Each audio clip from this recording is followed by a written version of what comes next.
Hello, students. This is Dr. Faizan Mirza. In this discussion of female reproductive tract, इस video में हम detail cover कर रहे होंगे regarding the organs that make up the female reproductive tract, the female reproductive organs, and the glands, ovaries, how they are functioning, what hormones are involved. Brain से कौन से hormones आते हैं, ओवरी से कौन से हार्मोन निकलते हैं, वो हार्मोन्स जाके यूट्रस की एक्टिविटी या ओवरी की एक्टिविटी को किस तरह से चेंज कर रहे होते हैं, स्ट्रक्चरल डिटेल्स देखेंगे, gametogenesis देख लेंगे. Or this is what we basically aim to cover in this video. So the female reproductive tract, starting off from the basic intro. Female reproductive tract में एज हमें पता है ऑलरेडी कि जिस तरह से कोई भी ऑर्गेनिज्म होता है उसमें the reproductive tract is basically involve in production of the gametes. और जब गैमीट्स प्रोड्यूस हो जाते हैं तो वो जो गैमीट्स होते हैं वो ट्रेवल कर सकते हैं from one system to another system, from one organism system to another organism system, actually from one individual to another. और उससे फर्टिलाइजेशन हो जाती है. So the organs of the female reproductive tract, this includes the ovary जो secondary oocytes बनाते हैं. ये secondary oocyte जो है वो एग सेल है जो मेच्योर होकर ओवा बना लेता है आफ्टर फर्टिलाइजेशन.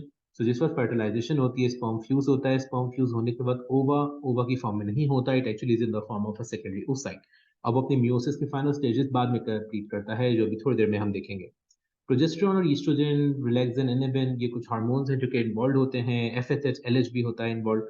यूट्राइन और फैलोपियन ट्यूब्स हैं जो हम देखेंगे कि किस तरह से यूट्रस के साथ अटैच्ड है, क्या फंक्शन परफॉर्म कर रही है, एम्ब्रियोनिक डेवलपमेंट किस जगह हो रही होती है, वेजाइना और एक्सटर्नल ऑर्गन्स या वल्वा, इन सब का क्या फीचर्स हैं और किस तरह से फीमेल रिप्रोडक्टिव ट्रैक्ट में they are perform their function. तो uterus and the associated structures, सबसे पहले यूट्रस और एसोसिएटेड स्ट्रक्चर्स की अगर बात कर लें तो हमें पता चलता है कि फीमेल रिप्रोडक्टिव ट्रैक्ट में there are the paired ovary. Ovary जो होते हैं they are almost the size of almonds. और ये पेयर्ड स्ट्रक्चर्स होते हैं. ये गोनट्स प्रोड्यूस भी करेंगे, गैमीट प्रोड्यूस करेगा और प्रोड्यूस करने के बाद वो जो गैमीट होगा वो यहाँ से एंटर हो जाएगा into the either one from this ovary और फ्रॉम दिस ओवरी. सो क्योंकि पेयर्ड होते हैं तो एक मंथ में the egg cell or the oocyte is released from this ovary and the next egg may release from the next from the other ovary.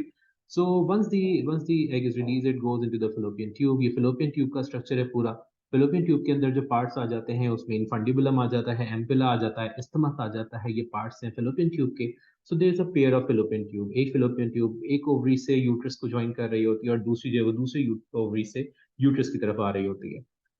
At the end of the fallopian tubes, ovaries present, जैसे already discuss कर लिया. अब इसके बाद ये जो fallopian tube है ये ओपन अप होती है into this muscular organ जिसका नाम यूट्रस है. यूट्रस के अंदर यूट्रस में मस्कुलर लाइनिंग होती है, फिर एंडोमेट्रियल लाइनिंग है. ये बीच की cavity is the uterine cavity. Uterine cavity जब यहाँ पे एंड हो रही होती है तो सर्विक्स आ जाता है. Cervix of uterus is this lower end. इसके साथ ये सर्वाइकल कैनाल आ जाती है. Cervical canal opens up into the region called vagina. Vagina आ गया. वजाइना के अंदर जो जो ओपनिंग हो रही है जहाँ पे जंक्शन बन रहा है of the cervix and the vagina, this इसको एक्सटर्नल ओस बोलते हैं.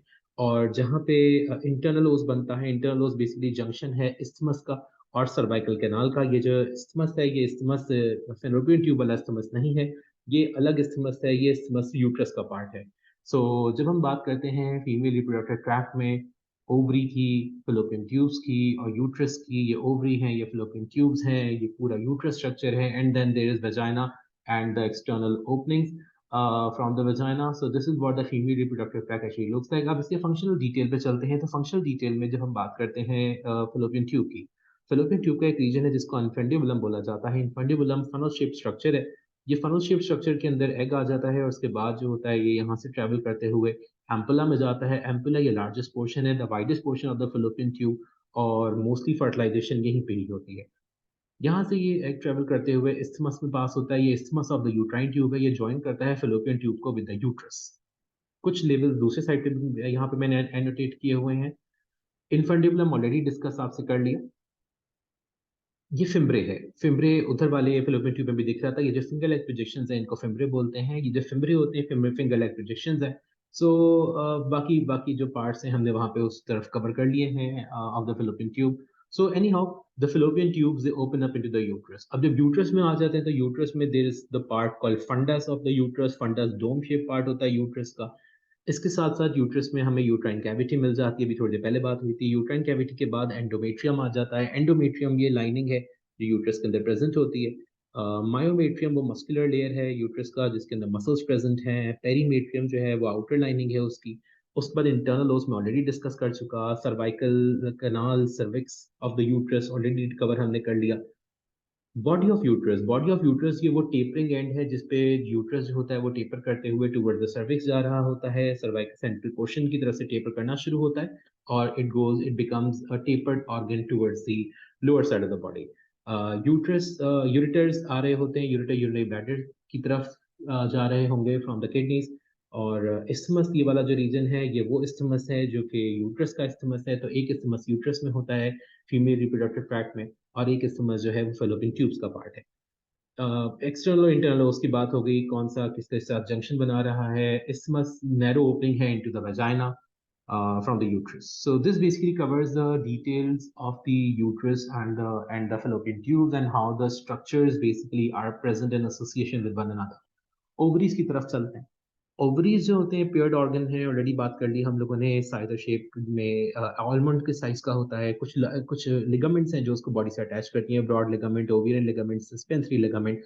ओवेरियन लिगामेंट ओवरीज को यूट्रस से अटैच करती है, सस्पेंसरी लिगामेंट ओवरीज को पेल्विक वॉल से अटैच करती है। हाइलस, हाइलस वो पार्ट है जहां से ब्लड वेसल्स और नर्व्स एंटर होती हैं इनटू द ओवरी। ओवरी में जर्मिनल एपिथेलियम आता है, ट्यूनिकल बुझिनिया आता है और बहुत सारे और स्ट्रक्चर्स हैं जो अभी हम डिस्कस करेंगे इस डायग्राम के रेलेवेंस में। पहले इस डायग्राम को देख लेते हैं। ये ओवरी का सेक्शन आपको शो किया हुआ है, इस डायग्राम को भी हम रिव्यू कर रहे हैं, अभी इसकी डिटेल्स आगे आएंगी।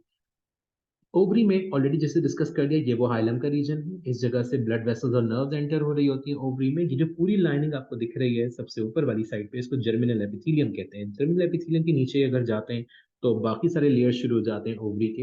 ये ओवेरियन कॉर्टेक्स का रीजन है। ओवेरियन कॉर्टेक्स के बाद सेंट्रल रीजन जो होता है इसके अंदर लूज वो होता है कनेक्टिव टिश्यू, इसको हम ओवेरियन मेडुला बोलते हैं। ओवरी में through out gametes different stages of growth में हमें नजर आते हैं। किस तरह से नजर आते हैं? कुछ हमें नजर आते हैं in the form of primordial follicle. Primordial follicle क्या होता है? प्राइमोर्डियल फॉलिकल बेसिकली वो फॉलिकल है जिसमें अंदर एक पोटेंशियल एग होगा जो आगे इवेंचुअली एग बनेगा और जिससे फर्टिलाइजेशन होगी। तो primordial follicle contain the primary oocyte। Her primordial से अगर यहाँ पे 4 प्राइमोर्डियल फॉलिकल या 6 प्राइमोर्डियल फॉलिकल दिख रहे हैं, हर प्राइमोर्डियल फॉलिकल के अंदर एक प्राइमरी oocyte होगा, potential egg. This is the potential egg present inside the primordial follicle. जब प्राइमोर्डियल फॉलिकल की ग्रोथ होती है वो प्राइमरी फॉलिकल में कन्वर्ट हो जाता है। जब प्राइमरी फॉलिकल बन जाता है, इसकी फर्दर ग्रोथ होगी तो सेकेंडरी फॉलिकल बन जाएगा। हर प्राइमोर्डियल फॉलिकल ग्रो नहीं होता, कुछ ग्रो होना शुरू होंगे, बाकी की ग्रोथ रुक जाएगी, और जो ग्रो हो रहा होगा वो सेकेंडरी फॉलिकल बना लेगा, उसके अंदर भी वही पोटेंशियल एग ग्रो होता रहेगा जो पहले से प्राइमोर्डियल फॉलिकल में मौजूद था। सेकेंडरी फॉलिकल ग्रो होते हुए फिर ग्राफिन फॉलिकल में कन्वर्ट हो जाता है। ग्राफिन फॉलिकल एक लार्ज साइज का फॉलिकल है जिसके अंदर फॉलिकुलर फ्लूइड फिल्ड होती है, और ये वही पोटेंशियल एग है जो इसके अंदर डेवलप हुए जा रहा है। This is the potential egg which is getting developed inside this because of the hormonal influences. It is surrounded by various cells. आगे इनकी डिटेल देखते हैं। तो ये फॉलिकल फ्लूइड है जो present in the graphene follicle. तो मैच्योर ग्राफिन फॉलिकल है ये। Graphene follicle under the hormonal influence ovulation करता है। जब ओव्यूलेशन करता है तो ग्राफिन फॉलिकल रप्चर हो जाता है। रप्चर होने के बाद जो remaining Graafian follicle it is called corpus haemorrhagicum. ये रप्चर्ड फॉलिकल है। जब ये रप्चर हो गया तो ये जो एग इसके अंदर प्रेजेंट था, पोटेंशियल एग, इसने इसको रिलीज कर दिया। The process is called ovulation. ये ओव्यूलेशन है। जो ओव्यूलेशन होती है वो होती है under the hormonal influence of LH, luteinizing hormone. ये लूटेनाइजिंग हार्मोन आता है और लूटेनाइजिंग हार्मोन ओव्यूलेशन करवा देता है। ग्राफिन फॉलिकल रप्चर हो जाता है, रप्चर होके एग को रिलीज कर देता है। अब जब ये ओव्यूलेशन के बाद ये डिस्चार्ज हो गया, रिलीज हो गया, ये रिलीज हुआ, इस ओव्यूलेटेड एग के सराउंडिंग में कोरोना रेडिएटा होता है। कोरोना रेडिएटा बहुत सारे सेल्स हैं जो कि इसके सराउंडिंग में प्रेजेंट होंगे जिसको नरिश कर रहे होंगे। ये सेकेंडरी oocyte के फॉर्म में बाहर निकल जाता है। और ये निकल के जाएगा कहाँ? ये जो ओव्यूलेशन हुई है ये जाएगी आपके ओवरी से निकल के into this part of the fallopian tube, और from this ovary into this part of the fallopian tube. और यहाँ से भी एंटर हो जाएगी तो सबसे पहले इसकी पार्ट पास होगी फ्रॉम द फिंगर एक्विजिशन जो कि फिम्ब्रे, फिम्ब्रे से पास ऑन होती होती ये इन्फेंटिबुलम गई, फिर एम्पला गई, एम्पला से एस्थमस गई, एस्थमस से होता हुआ सेकेंडरी oocyte एक्चुअली फर्टिलाइज हो या नॉन फर्टिलाइज हो वो यूट्रस तक पहुंच जाता है। जब हम बात करते हैं यहाँ पे कॉर्पस हेमोरेजिकम की कि जो बन गया था, कॉर्पस हेमोरेजिकम कुछ दिन परसिस्ट करता है, उसके बाद वो कॉर्पस ल्यूटियम में कन्वर्ट हो जाता है। कॉर्पस ल्यूटियम वो ऑर्गन है जो कि प्रोजेस्टेरॉन हार्मोन पर सिक्रीट कर रहा होगा। ये अपनी लाइफ स्पैन कंप्लीट करने के बाद डीजेनरेट हो जाएगा, और डीजेनरेट कॉर्पस ल्यूटियम को हम कॉर्पस एल्बिकांस कहते हैं। So this is basically the ovarian cycle which goes on in the ovary every month after puberty till menopause. और ये चलता रहता है इस तरह से, हर मंथ एक एग रिलीज होता जाता है, एक पोटेंशियल एग रिलीज होता जाता है फ्रॉम द ओवरी। अब डिटेल में जाते हैं ऑफ द ओवेरियन लेयर्स जो कि प्रेजेंट हैं ओवरी में, स्ट्रक्चर में कौन कौन से पार्ट्स आ जाते हैं। सो अगर हम ओवरी की बात करें तो सबसे पहले जर्मिनल एपिथेलियम था जो पीछे भी हमने देखा था, उसके नीचे डेंस कनेक्टिव टिश्यू है जिसको हम कहते हैं ट्यूनिका एल्बुजिनिया। ट्यूनिका एल्बुजिनिया के नीचे प्राइमोर्डियल फॉलिकल है, पहले ही पीछे डिस्कस कर लिया प्राइमोर्डियल फॉलिकल क्या है। इसके नीचे ओवेरियन कॉर्टेक्स का रीजन आ गया, ये डेंस रीजन होता है ओवेरियन कॉर्टेक्स का। इसमें हमें प्राइमरी फॉलिकल भी नजर आ रहा है, प्राइमरी फॉलिकल के सराउंडिंग में ग्रैन्युलोसा सेल नजर आ रहे हैं। ये थीका फॉलिकुलाई है। थीका फॉलिकुलाई क्या होता है, जब आगे डिटेल में देखेंगे तो वहां हम देखेंगे थीका फॉलिकुलाई किस तरह से प्रेजेंट है। This region is called the zona pellucida. ये एक ही फॉलिकल है जो कि ग्रो हो गया है, ये इसी से ग्रो के बनता है प्राइमोर्डियल फॉलिकल से। ग्रोथ के बाद साइज में भी बढ़ जाता है, इसमें नंबर ऑफ सेल्स बढ़ जाते हैं, इसमें जोना पेलुसिडा और थीका फॉलिकुलाई हो गए। This region is called the zona pellucida. ये पार्ट इसका थीका फॉलिकुलाई कहलाता है। प्राइमरी oocyte जो है वो इसके अंदर प्रेजेंट है, ये भी दिखाया है प्राइमरी oocyte आपको, मल्टीपल स्टेजेस के अंदर ग्रोथ चल रही है ओवरी के अंदर डिफरेंट oocytes की। सेकेंडरी फॉलिकल प्रेजेंट होगा यहाँ पे। This is corpus luteum shown to you, degenerate होने से पहले, जब ये डीजेनरेट हो जाएगा तो फिर कॉर्पस एल्बिकान्स बना लेगा। ग्राफिन फॉलिकल का दूसरा नाम वेसिकुलर ओवेरियन फॉलिकल भी कहते हैं इसको। oogenesis। oogenesis क्या है? oogenesis बेसिकली ये है कि जिसमें एग प्रोड्यूस होता है फीमेल में, और किस तरह से सेकेंडरी oocyte प्रोड्यूस होता है, मियोसिस किस तरह से हो रही होती है। नॉर्मली जब हमने मियोसिस पढ़ा होता है, जब मियोसिस देखते हैं, हमने ये देखा होता है कि मियोसिस में पहले मियोसिस वन डिवीजन होता है, फिर मियोसिस टू होता है। मियोसिस वन के एंड पे दो सेल बनते हैं और मियोसिस एंड के ऊपर दो सेल से चार सेल प्रोड्यूस हो जाते हैं जो कि गैमीट्स होते हैं। फीमेल में मियोसिस इस तरह से नहीं होता कि एक सेल से दो सेल और दो सेल से चार सेल बने। मियोसिस वन मियोसिस टू होता जरूर है बट विद सम चेंजेस। इस तरह से जिस पर एक फीमेल की बर्थ होनी होती है इन हर फीटल लाइफ, अपनी ही फीटल लाइफ में उसमें मियोसिस हो चुका होता है, ऊगोनियम प्रेजेंट होता है उसके पास, और सेल प्रोफेज में आके रुक जाते हैं मियोसिस वन के प्रोफेज में। प्यूबर्टी में जब वो फीमेल अपनी एज में पहुंचती है तो उसमें प्यूबर्टी में जो प्राइमरी oocytes विद इन जो म्यूसिस वन कंप्लीट कर चुके होते हैं वो फिर प्राइमरी oocyte डिवाइड होकर सेकेंडरी oocyte और फर्स्ट पोलर बॉडी में कन्वर्ट हो जाते हैं। ये म्यूसिस वन का पहला डिवीजन है। म्यूसिस वन में primary oocyte converts to secondary oocyte and the first polar body. This first polar body can then further divide to form more of the polar bodies, or it may not divide to form two, but it may or may not either. ये first polar body जो ये discarded material है, ये discard हो जाता है body से, ये किसी काम नहीं आता। हम सेकेंडरी oocyte पे चलते हैं। सेकेंडरी oocyte के अंदर जब ये रिलीज होगा तो अगर तो इसके अंदर ओव्यूलेशन हो गई, सेकेंडरी oocyte में मियोसिस रुका हुआ होता है मेटाफेज टू। ये यहाँ पे रुका हुआ होगा मेटाफेज टू पे। सेकेंडरी oocyte में स्पर्म सेल आया, स्पर्म सेल और इसके बीच में फर्टिलाइजेशन हो गई, फ्यूजन हो गया। फर्टिलाइजेशन की वजह से ovum and the sperm they fuse together. The nucleus of the sperm enters the ovum. जब ये न्यूक्लियस फ्यूज हो रहा होगा, जो सेकेंडरी oocyte है वो सेकेंडरी oocyte एक और पोलर बॉडी रिलीज करेगा अपने पास से। ये पोलर बॉडी रिलीज होगी तो ये मियोसिस टू पूरा हो गया। मियोसिस टू पूरा होने के बाद जो सेकेंडरी oocyte है it will convert to egg और फर्टिलाइज रहेगा ये, तो जाइगोट प्रोड्यूस हो जाएगा और इसमें जाइगोट में डिप्लॉयड नंबर ऑफ क्रोमोसोम्स होंगे। जहां पे भी 2n लिखा होता है इसका मतलब है एक सेल के अंदर two sets of chromosome present है। जब n लिखा हुआ था इसका मतलब है इस सेल में एक सेट ऑफ क्रोमोसोम प्रेजेंट है। तो जब वो गोनियम था जो कि एक डिप्लॉयड सेल था, वो ग्रो हुआ तो डिप्लॉयड ही सेल रहा। प्राइमरी oocyte एक डिप्लॉयड सेल है। मगर जब प्राइमरी oocyte स्प्लिट होता है इनटू सेकेंडरी oocyte और फर्स्ट पोलर बॉडी, ये दोनों हैप्लॉइड होते हैं। सेकेंडरी oocyte भी फिर जब कंटिन्यू करके सेकेंडरी oocyte और फिर ओवम बनाएगा तो ये जाइगोट बनाते तक हैप्लॉइड ही रहेगा। स्पर्म हैप्लॉइड है, सेकेंडरी oocyte हैप्लॉइड है। जब दोनों के n number of chromosome combine हुए because of the nucleus combining from the sperm to the egg, zygote बन गया जिसमें 2n number of chromosome present है जो कि डिप्लॉइड कंडीशन। ये आ गया ओवेरियन फॉलिकल की डायग्राम। ओवेरियन फॉलिकल्स की जब हम बात करते हैं तो ये चार स्टेजेस में ओवेरियन फॉलिकल की ग्रोथ दिखाई हुई है, उसके अकॉर्डिंगली इनके स्ट्रक्चरल चेंजेस हैं। स्ट्रक्चरल चेंजेस हमें किस तरह से दिख रहे हैं? ये स्ट्रक्चरल चेंजेस में हमें दिख रहा है कि सबसे पहले अगर हम बात करें डायग्राम एक ही प्राइमोर्डियल फॉलिकल, ये प्राइमोर्डियल फॉलिकल किस तरह से, ये पूरा प्राइमरी oocyte है। ये वो प्राइमरी oocyte है जो कि पोटेंशियल एग है। ये प्रेजेंट है inside the primordial follicle. Primordial follicle पीछे हमने डायग्राम में कहाँ देखा था? पीछे हमने डायग्राम में प्राइमोर्डियल फॉलिकल को लेबल किया था ऑन दी ओवरी। ये प्राइमोर्डियल फॉलिकल था। तो इस प्राइमोर्डियल फॉलिकल की जो जिसके अंदर पोटेंशियल एग प्रेजेंट है, इसकी डिटेल को हम देख रहे हैं कि ये स्ट्रक्चर कैसा होगा, फिर इसमें कैसे बनेगा, फिर ये इस तरह कैसे होगा, इन ये डिटेल्स में हम जा रहे हैं। तो ओवेरियन फॉलिकल्स की डिटेल है। सो प्राइमोर्डियल फॉलिकल की बात करते हैं। प्राइमोर्डियल फॉलिकल में प्राइमरी oocyte है। ये primary oocyte basically is the potential egg. इसके सराउंडिंग में आपके पास फॉलिकुलर सेल्स होते हैं। ये फॉलिकुलर सेल्स को नरिश करके रखते हैं। स्ट्रोमल सेल्स होंगे, कोलेजन फाइबर्स होंगे। जब ग्रोथ हो रही होगी तो ये primary follicle will convert to a late primary follicle. Late primary follicle के अंदर oocyte का अगर आप देखें तो oocyte जो है वो साइज में थोड़ा सा श्रिंक हो जाता है, but overall the follicle increase in size. और इसके अंदर बहुत सारे मजीद सेल्स प्रोड्यूस हो जाते हैं जो इसकी सराउंडिंग में होते हैं, जिनको हम ग्रैन्युलोसा सेल्स कहते हैं। तो लेट प्राइमरी फॉलिकल में हमें ग्रैन्युलोसा सेल्स भी दिखते हैं जो हमें प्राइमोर्डियल फॉलिकल में नहीं दिख रहे थे।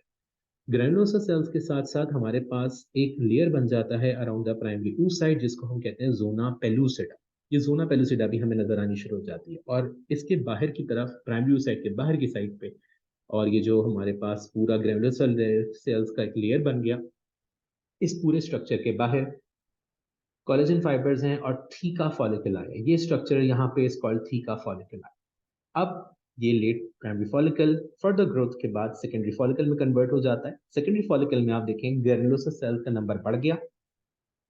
ये जो हमारा oocyte है ये अभी भी प्राइमरी oocyte है। इस प्राइमरी oocyte के सराउंडिंग में ये सारे ग्रैन्युलोसा सेल्स हैं। ये जो लेयर है इसको हम कहते हैं ये हमारा कोरोना रेडिएटा हो गया। और कोरोना रेडिएटा ये वो सेल्स हैं जो साइड में प्रेजेंट होंगे, इसको नरिश कर रहे होंगे।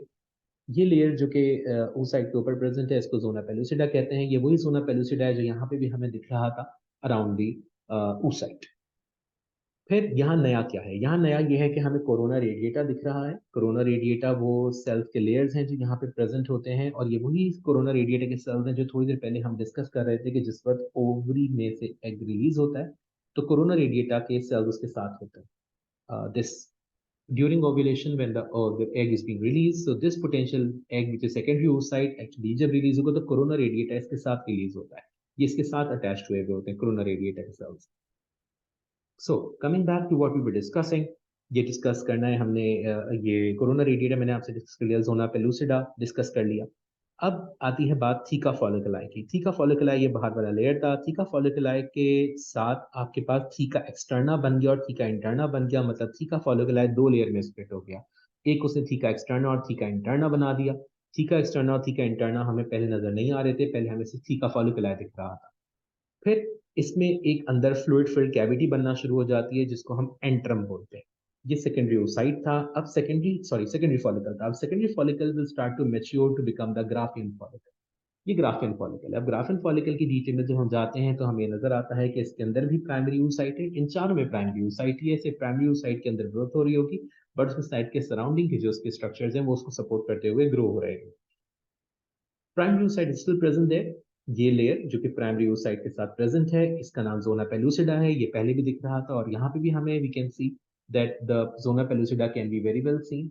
जोना पेलुसिडा ये हमें यहाँ पे लेयर दिख रहा है of of of the of your Graafian follicle around the primary oocyte। और इसके सराउंडिंग में ये ग्रैनुलोसा सेल्स हैं। ग्रैनुलोसा सेल्स के साथ हम जाते हैं तो हमें कोरोना रेडिएटा नजर आ जाता है। ये जितने सेल्स हैं कोरोना रेडिएटा के सेल्स हैं।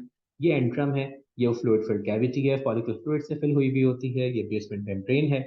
हमें थीका फॉलिकुलाई में थीका एक्सटर्ना भी दिख रहा है और थीका इंटरना भी दिख रहा है, जो पीछे हमने देखा था यहाँ इस डायग्राम में कि थीका इंटरना थीका एक्सटर्ना बन चुके हैं from the theca फॉलिकुलाई।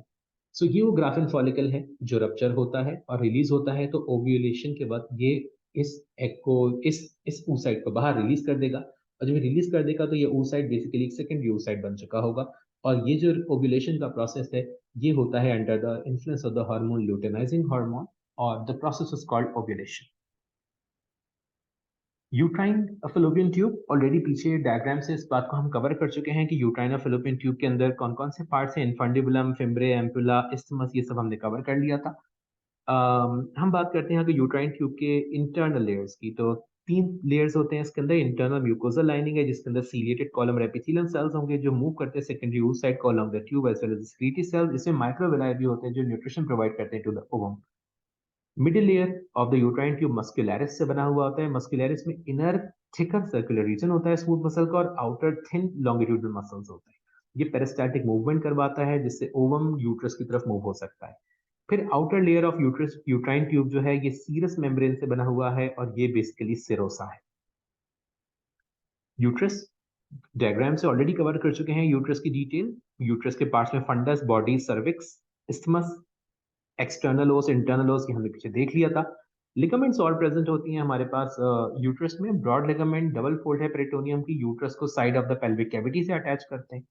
Uterosacral segment या यूट्रोसैक्रल लिगामेंट, ये आइदर साइड ऑफ रेक्टम के साथ यूट्रस को सेक्रम से कनेक्ट कर रहा होता है। Either side of rectum present है, so uterus is being connected या held to the sacrum by the help of the uterosacral ligaments.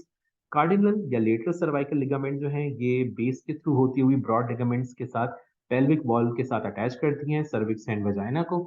Round ligaments band of fibrous connective tissue है, layer of broad ligaments ही हैं ये भी। Ligaments का main काम क्या है? एंटीफ्लेक्शन और रेट्रोफ्लेक्शन ऑफ यूट्रस करवाना। किस तरह से? जब भी यूट्रस की मूवमेंट हो रही है या during peristaltic movement of the organs present within the same region. Uterus, अब यूट्रस के लेयर्स को देखते हैं, tissues that make up the uterus. जब यूट्रस के टिश्यूज को देखते हैं तो हमें पता चलता है यूट्रस में बेसिकली 3 लेयर्स हैं। यूट्रस में सबसे बाहर वाला layer, the outer most layer, is called perimetrium, जिसको सिरोसा कहते हैं। ये विस्रल पेरिटोनियम है।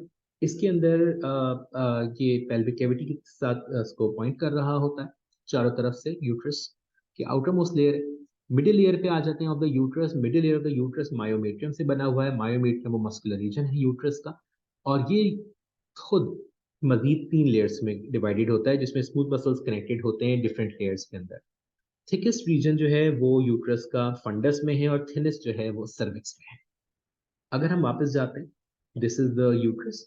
इसमें आप देख सकते हैं कि इसमें फंडस का रीजन कौन सा है, सर्विक्स का रीजन कौन सा है, और जहाँ पे ये रीजन प्रेजेंट है तो वो हमें बताते हैं कि हमारे पास थिकेस्ट मोस्ट कहाँ पे है और थिन मोस्ट यूट्रस कहाँ पे। और ये जितना रीजन है ये this is called the myometrium. ये वो मस्कुलर लाइनिंग है, और ये एंडोमेट्रियम की लाइनिंग है जो अभी हम पढ़ने वाले हैं। सो यूट्रस के लेयर्स में हमने कवर कर लिया कि मिडिल लेयर किस चीज से बना हुआ है। जब इनर लेयर पे जाते हैं तो इनर लेयर को एंडोमेट्रियम कहते हैं। ये हाईली वेस्कुलर है। वेस्कुलर की टर्म जब भी आती है तो इसका मतलब होता है इसमें ब्लड वेसल्स बहुत सारी प्रेजेंट हैं।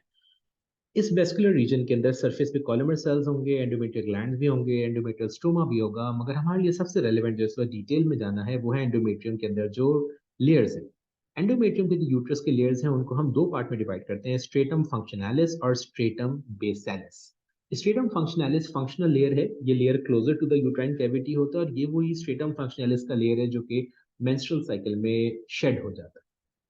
जबकि उसके डीपर रीजन में स्ट्रेटम बेसालिस प्रेजेंट होता है। ये बेसल लेयर है, ये परमानेंट होता है, और ये बार बार नए स्ट्रेटम फंक्शनैलिस को की ग्रोथ करवाता है, जो कि हर मंथ फिर शेड हो सके। इस डायग्राम में इन टिश्यूज को लिस्ट डाउन किया हुआ है। ये ल्यूमेन ऑफ द यूट्रस है, मतलब यूट्रस के बाहर जिस जगह पे यूट्राइन कैविटी है। यूट्रस की lining is line by simple column epithelium cells, जिसके बाद एंडोमेट्रियल स्ट्रोमा आ जाएगा और एंडोमेट्रियल ग्लैंड्स हैं।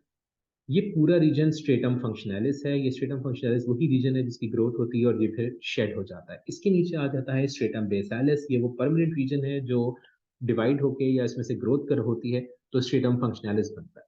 स्ट्रेटम बेसालिस के बाद मायोमेट्रियम है। ये वो मस्कुलर पार्ट है जो कि यूट्रस में मस्कुलर रीजन होता है। Blood supply to the uterus. Blood supply to the uterus में यूट्राइन आर्टरीज ब्लड लेके आती हैं, यूट्राइन वेन ब्लड लेके जाती हैं। यूट्राइन आर्टरीज जब आती हैं तो ये branch off to form arcuate arteries. Arcuate arteries जो होते हैं सर्कुलर फैशन में अरेंज हुए हुए होते हैं इन द मायोमेट्रियम, और इनमें से रेडियल आर्टरीज निकलती हैं। रेडियल आर्टरीज पेनिट्रेट करती हैं डीप इनटू द मायोमेट्रियम ताकि मायोमेट्रियम को ऑक्सीजन ब्लड की सप्लाई जा सके। एंडोमेट्रियम में जाके ये मजीद 2 टाइप ऑफ आर्टेरियोल में डिवाइड हो जाती हैं। एक कहलाती है स्ट्रेट आर्टेरियोल्स और एक कहलाती है spiral arterioles. Straight arterioles terminate कर जाती हैं स्ट्रेटम बेसालिस के अंदर, बट स्पाइरल आर्टेरियोल जो है ये फंक्शनैलिस तक जाती हैं, और यही वो स्पाइरल आर्टेरियोल्स हैं जो बाकायदा चेंज हो जाती हैं ड्यूरिंग द मेंस्ट्रुअल साइकिल। इन्हीं में ग्रोथ हो रही होती है और यही वो लाइनिंग है जो शेड होती है। यूट्रस के अंदर ये ऑलरेडी डिस्कस कर लिया कि जो ब्लड वापस जाएगा ब्लड कैपिलरीज के बाद डीऑक्सीजनेट होके वो यूट्राइन वेन्स के थ्रू जाएगा। वजाइना, वजाइना क्या है? वजाइना बेसिकली पैसेज वे है मेंस्ट्रुअल फ्लो के लिए as well as child birth के लिए। यही वो रीजन है जो सीमन को रिसीव करता है during sexual intercourse. Tubular organ है, फिब्रोमस्कुलर ऑर्गन है, म्यूकस मेम्ब्रेन से लाइन हुआ होता है, सिचुएटेड होता है between the urinary bladder and the rectum, और सुपीरियर एंड पोस्टीरियर अटैच हुआ था यूट्रस। इसी में एक रिसेस होता है जिसको फॉर्निक्स कहते हैं हम। इसमें हमें रगे भी नजर आते हैं, रगे ट्रांसवर्स फोल्ड्स हैं। Lower end of vaginal opening में वेजाइनल ऑरिफिस आ जाता है, हाइमेन आ जाता है। हाइमेन बॉर्डर पे प्रेजेंट होता है, ऑरिफिस को पार्शली क्लोज करता है। वेजाइनल ऑरिफिस को। Mucus of the vagina, mucosa cells जो होते हैं वेजाइना में, वो ग्लाइकोजन को स्टोर करके रखते हैं। इस ग्लाइकोजन को स्टोर करने का फंक्शन क्या है? इसका फंक्शन ये है कि जब इस ग्लाइकोजन की डिकम्पोजिशन होती है तो इसकी डिकम्पोजिशन से ऑर्गेनिक सॉल्ट्स बन जाते हैं, ऑर्गेनिक एसिड्स बन जाते हैं। ये जो ऑर्गेनिक एसिड्स होते हैं ये वहाँ उस रीजन में पीएच को लो कर देते हैं। पीएच लो करने का मतलब द पीएच बिकम्स एसिडिक। जब पीएच एसिडिक हो जाता है, इससे माइक्रोबियल ग्रोथ रिड्यूस हो जाती है। फिर आ जाता है वुल्वा। वुल्वा का दूसरा नाम प्यूडेंडम है। ये एक्सटर्नल जेनाइटल होता है फीमेल में। मोन्स प्यूपिस एक एंटीरियर होता है वेजाइना और यूरेथ्रल ओपनिंग के। एलिवेशन होती है एडिपोस टिश्यू की, skin of course pubic hair present होता है इसके ऊपर। लेबिया मेजोरा और लेबिया माइनोरा दो फोल्ड्स हैं जो लॉन्गिट्यूडनल स्किन फोल्ड्स हैं। ये दोनों लॉन्गिट्यूडनल स्किन फोल्ड जो हैं ये इंफीरियर और पोस्टीरियर होते हैं मॉन्स प्यूबिस के। मॉन्स प्यूबिस हमने ऊपर डिस्कस कर लिए। लेबिया मेजर और लेबिया माइनोरा ये जो दो लेयर्स हैं, ट्रांसवर्स फोल्ड्स हैं स्किन के, ये प्यूबिक हेयर से भी कवर्ड हैं और एडिपोस टिश्यू भी इसमें प्रेजेंट होता है। इसमें सिबेशियस और सुडोरिफेरस ग्लैंड्स प्रेजेंट होते हैं। जब लेबिया माइनोरा की बात करते हैं, ये two smaller folds of skin है medial to the labia majora. इनके अंदर सिबेशियस ग्लैंड्स हैं और सुडोरिफेरस ग्लैंड्स हैं। ये यहाँ पे हम स्ट्रक्चर देख सकते हैं। ये लेबिया मेजोरा का स्ट्रक्चर आपको दिखाया हुआ है, on the lining transverse folds हैं। और ये लेबिया माइनोरा, ये प्रेजेंट होता है towards the much inner side and medial to it. Clitoris भी प्रेजेंट होता है। ये मास ऑफ रेक्टाइल टिश्यू है, इसमें नर्व्स प्रेजेंट होती हैं। और ये लेबियम माइनोरा के इंटीरियर प्रेजेंट होता है। Layer of skin called perfuse होता है, इसको पॉइंट इसको कवर कर रहा होता है। एक्सपोज पोर्शन ऑफ क्लिटोरिस को ग्लैंड्स कहते हैं। वेस्टिब्यूल एक क्लेफ्ट है between the labia minora. Hymen already बात हमने कर ली, एक्सटर्नल यूरेथ्रल ऑरिफिस उसके पास प्रेजेंट होता है। बहुत सारी डक्ट्स इसमें खुल रही होती हैं। बल्ब ऑफ वेस्टिब्यूल के अंदर दो इलोंगेटेड मैस हैं इरेक्टाइल टिश्यू के। एक्सटर्नल यूरेथ्रल ऑफिस है जो कि ओपनिंग है यूरेथ्रा की into the outer region. Clitoris आपके पास यहाँ लेबल हुआ है, this called the clitoris region. This is called the external urethral orifice and this is called the vaginal orifice. Hymen already हमने कवर कर लिया कि हाइमेन प्रेजेंट होता है, ये पार्टली क्लोज करता है वेजाइनल ऑफिस को। Accessory sex gland and perineum. Perineum diamond shape area है between the thighs and the buttocks of both males and females. इसके अंदर एक्सटर्नल जेनाइटल्स भी प्रेजेंट होते हैं, इनस प्रेजेंट होता है। इसमें एंटीरियरली ये बाउंड होता है प्यूबिक सिम्फाइसिस बोन से, और इसके अंदर पोस्टीरियर टू ये कोसिक्स होता है। इस रीजन में एक्सटर्नल जेनाइटल भी प्रेजेंट होते हैं। और जब हम बात करते हैं ऑन एक्सेसिव सेक्स ग्लैंड्स की द फीमेल, तो हम ग्लैंड्स की जब फीमेल में बात करते हैं तो हमने डिस्कस करने हैं स्कीम्स ग्लैंड। ये जो स्कीम्स ग्लैंड है इनको पैरायूरेथ्रा ग्लैंड्स भी कहते हैं। ये स्कीम्स ग्लैंड, इनकी ओपनिंग प्रेजेंट होती है just beside the urethral meatus, urethral opening. और जो वेजाइनल ओपनिंग है उसके साइड में by the side Bartholin gland की डक्ट होती है। तो Bartholin glands are present there and the Skene gland are present just by the side of the urethral opening. इसके साथ साथ लेसर वेस्टिबुलर ग्लैंड भी प्रेजेंट हैं जो वेस्टिब्यूल में होते हैं। ये लेबिया मेजोरा, लेबिया माइनोरा के स्ट्रक्चर यहाँ पे भी शो किए हुए diagrammatically, that how they are present in association with the perineum. Towards the end हम आ जाते हैं physiological effect of the female hormones पे, कि किस तरह से हार्मोन्स कंट्रोल करते हैं फीमेल में। जिस तरह से भी वो मेंस्ट्रुअल साइकिल चल रही है, या जिस तरह से ग्रोथ हो रही है, किस तरह से फेजेस मेंटेन होते हैं डिफरेंट मेंस्ट्रुअल साइकिल के, how secondary sexual characteristics are maintain. So start करते हैं हम जीएनआरएच से। जीएनआरएच जीएनआरएच या gonadotropin releasing hormone hypothalamus release होता है, एंटीरियर पिट्यूटरी ग्लैंड को स्टिमुलेट करता है, जो एफएसएच और एलएच सीक्रेट कर सकते हैं। FSH stand for follicle stimulating hormone, LH stand for luteinizing hormone. पहले एफएसएच को देख लेते हैं। जब जीएनआरएच एफएसएच को स्टिमुलेट करता है या एंटीरियर पिट्यूटरी ग्लैंड को स्टिमुलेट करता है, एफएसएच रिलीज हो जाता है। एफएसएच ब्लड स्ट्रीम में आएगा फ्रॉम द ब्रेन और ट्रेवल करता हुआ पहुंचेगा to the growing follicles in the ovary. Ovary में ग्रोइंग फॉलिकल्स की ग्रोथ करवाएगा। इसके साथ साथ जब ग्रोइंग फॉलिकल्स ग्रो हो जा शुरू हो जाएंगे, ओवरीज में ओव्यूलेशन के अंदर भी ये हेल्प करता है। अब ये जो ग्रोइंग फॉलिकल्स हैं, इनमें से ईस्ट्रोजन निकलेगा। ये ईस्ट्रोजन निकल के क्या करेगा? ये ईस्ट्रोजन है जो कि प्रमोट करता है सेकेंडरी सेक्सुअल कैरेक्टरिस्टिक्स को, डेवलपमेंट ऑफ बॉडी फीचर्स को, एनाबॉलिज्म को इंक्रीज करता है, ब्लड कोलेस्ट्रॉल को लो करता है, और हार्मोन्स जो कि जीएनआरएच, एफएसएच, एलएच, इनको इनहिबिट कर देता है, जैसे हाइपोथैलेमस पिट्यूटरी एक्सेस बन रहा है। किस तरह से वही हार्मोन जो कि रिलीज हुआ वो इवेंचुअली जाके ऊपर वाले हार्मोन्स को इनहिबिट कर देगा, ताकि अपने ही सिक्रेशन को कंट्रोल कर सके थ्रू नेगेटिव फीडबैक। एफएसएच जब स्टिमुलेट कर रहा होता है ओवरीज को, तो ओव्यूलेशन भी हो जाती है। और ओव्यूलेशन कब होती है? जब एलएच रिलीज होगा। एलएच के रिलीज होने से ओव्यूलेशन होगी। ओव्यूलेशन में एलएच और एफएसएच दोनों का रोल है। ओवरी से ओवुलेशन हो जाएगी और कॉर्पस ल्यूटियम बन जाएगा फ्रॉम द ग्राफन फॉलिकल। जब ये बन जाता है तो फिर हमारे पास प्रोजेस्टेरॉन रिलीज हो रहा होता है। प्रोजेस्टेरॉन का काम क्या है? प्रोजेस्टेरॉन हमारे पास ईस्ट्रोजन के साथ काम करता है, एंडोमेट्रियम को प्रिपेयर करता है for implantation. It prepares the breast for secretion of milk as well, और जीएनआरएच और एलएच की इनहिबिशन कर देता है। इसके अलावा दो हार्मोन्स और है, रिलैक्सिन और इनहिबिन। रिलैक्सिन इनहिबिट करता है contraction of uterine smooth muscle, labour के दौरान डायलेट करता है यूट्राइन कैविटी को। इनहिबिन का काम है रिलीज करना एफएसएच, और थोड़ा टू एन एक्सटेंट इनहिबिट करता है एफएसएच और एलएच दोनों। अब ये सारी डिटेल जब हम अप्लाई करते हैं in relation to the menstrual cycle, so menstrual cycle के अंदर बेसिकली हम जब कवर करते हैं डिटेल को, तो हम ये देखते हैं कि ओवेरियन साइकिल के अंदर क्या इवेंट्स हो रहे हैं और मेंस्ट्रुअल साइकिल में यूट्राइन इवेंट्स क्या हैं। ओवेरियन इवेंट्स हम ऑलरेडी पीछे कवर कर चुके हैं, दोबारा यहाँ देख लेते हैं। पहले प्राइमोर्डियल फॉलिकल्स होंगे जिनके अंदर पोटेंशियल एग होगा, वो बहुत सारे एक साथ ग्रो होना शुरू होकर प्राइमरी फॉलिकल्स बना लेंगे, मगर उनमें से एक होगा जो ज्यादा तेजी से ग्रो होकर सेकेंडरी फॉलिकल बनाएंगे। सेकेंडरी फॉलिकल के अंदर आपका oocyte प्रेजेंट है। जब ये मैच्योर होकर ग्राफन फॉलिकल बना लेगा सेकेंडरी फॉलिकल, फिर ये ग्राफन फॉलिकल रप्चर हो जाता है। रप्चर होता है तो कॉर्पस हेमोरेजिकम बनाता है ओव्यूलेशन से, और सेकेंडरी oocyte रिलीज हो गया। जो सेकेंडरी oocyte रिलीज हुआ उसके सराउंडिंग में जो सेल्स प्रेजेंट है, ये कोरोना रेडिएटा था, ये रिलीज हो चुका। उसके बाद जब कॉर्पस हेमोरेजिकम है, it converts to corpus luteum. Corpus luteum persist करता है, कुछ दिन के बाद उसके पास कॉर्पस एल्बिकान्स बनके खत्म हो जाता है। ये सारे इवेंट्स थे ओवेरियन साइकिल। जब ये ओवेरियन साइकिल चल रही थी, इस ओवेरियन साइकिल के अंदर क्या हो रहा था? This part is called as the follicular phase. इसको फॉलिकुलर फेज कहते हैं, और ये मेंस्ट्रुअल साइकिल के इन डेज के साथ कोरिलेट कर रहा होता है, ओव्यूलेशन से पहले के जितने दिन। These include the follicular phase. उसके बाद लूटियल फेज आ जाता है। लूटियल फेज को लूटियल फेज इसलिए बोलते हैं कि कॉर्पस लूटियम बन चुका होता है, और कॉर्पस लूटियम जब बन जाएगा तो प्रोजेस्टेरॉन को रिलीज करना शुरू कर देगा, और ये परसिस्ट करता है till almost the 20th day या last day of the cycle, जब तक साइकिल कंटिन्यू रहती है। जब मेंस्ट्रुअल इवेंट्स पे आते हैं, तो मेंस्ट्रुअल इवेंट्स में या यूट्राइन कैविटी के इवेंट्स में या यूट्राइन रीजन में क्या इवेंट्स हैं, उसमें हम मार्क करते हैं कि सबसे पहले मेंस्ट्रुअल फेज होगा, फिर प्री ओवुलेटरी फेज है, फिर ओवुलेशन है, फिर पोस्ट ओवुलेटरी फेज है, मतलब देयर आर 4 फेज। जो मेंस्ट्रुअल फेज है उसमें the lining of the menstrual of the uterine cavity, the endometrial lining is thickened. इसमें स्ट्रेटम फंक्शनलिस बहुत थिक हुआ है, स्ट्रेटम बेसालिस अपनी ही विड्थ का है जैसा है।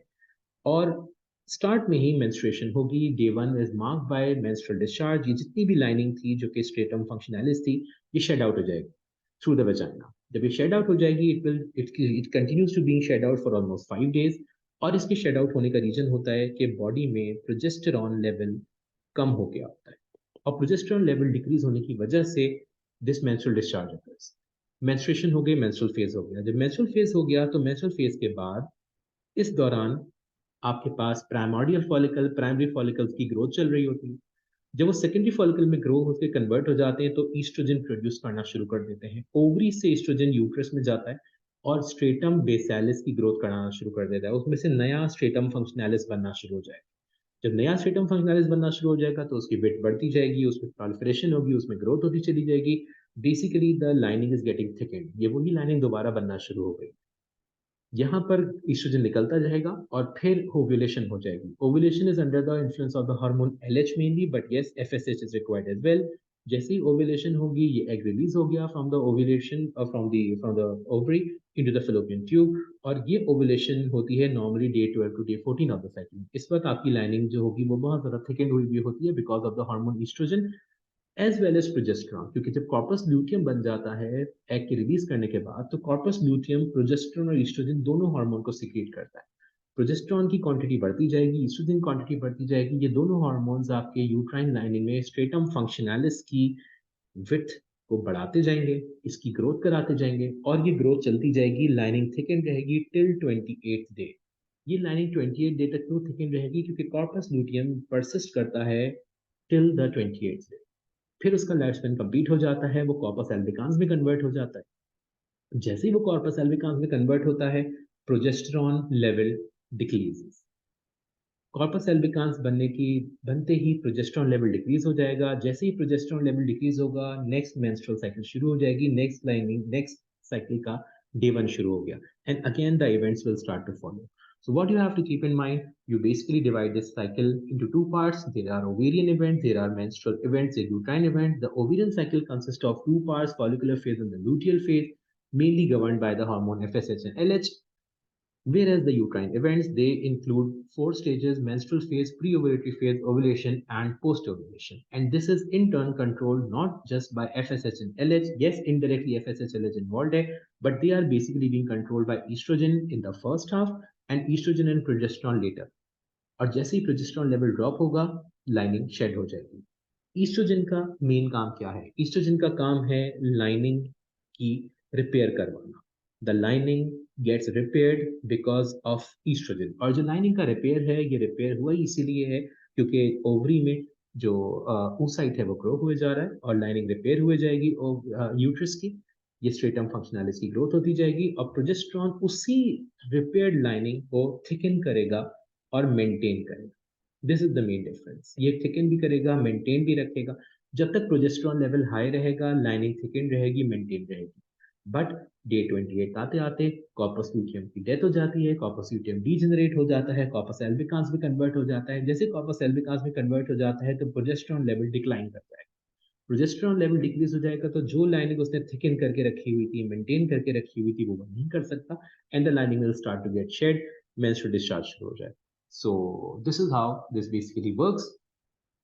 Towards the end, positive feedback को हम देख लेंगे। Positive feedback effect of high level of estrogen secretion of GnRH and LH क्या होता है? अगर GnRH में अगर आपके पास आपके जब ओवरी में से हाई लेवल ऑफ ईस्ट्रोजन निकल रहा होता है मैच्योर फॉलिकल से, वो GnRH और LH को स्टिमुलेट कर रहा होता है। GnRH मजीद निकलेगा, वो LH को स्टिमुलेट करेगा। LH और FSH और निकलेंगे और LH और FSH की जब सर्ज आएगी तो ओवुलेशन हो जाएगी। जब भी ओवुलेशन होगी, सेकेंडरी oocyte रिलीज होगा और सेकेंडरी oocyte के सराउंडिंग में कोरोना रेडिएटा प्रेजेंट होगा और ये वो लाइन है जो जोना पेलुसिडा हम पीछे लेबल कर रहे थे। जब ग्राफिन फॉलिकल रैप्चर होता है तो कॉर्पस हेमोरेजिकम बनाता है और कॉर्पस हेमोरेजिकम फिर कॉर्पस लूटियम बनाता है जो डे 28 तक परसिस्ट करता है और प्रोजेस्टेरॉन की क्वांटिटी और ईस्ट्रोजन को मेंटेन कराता है ताकि लाइनिंग मेंटेन रहे, thick. That's all. I hope this video was helpful for you. Thank you.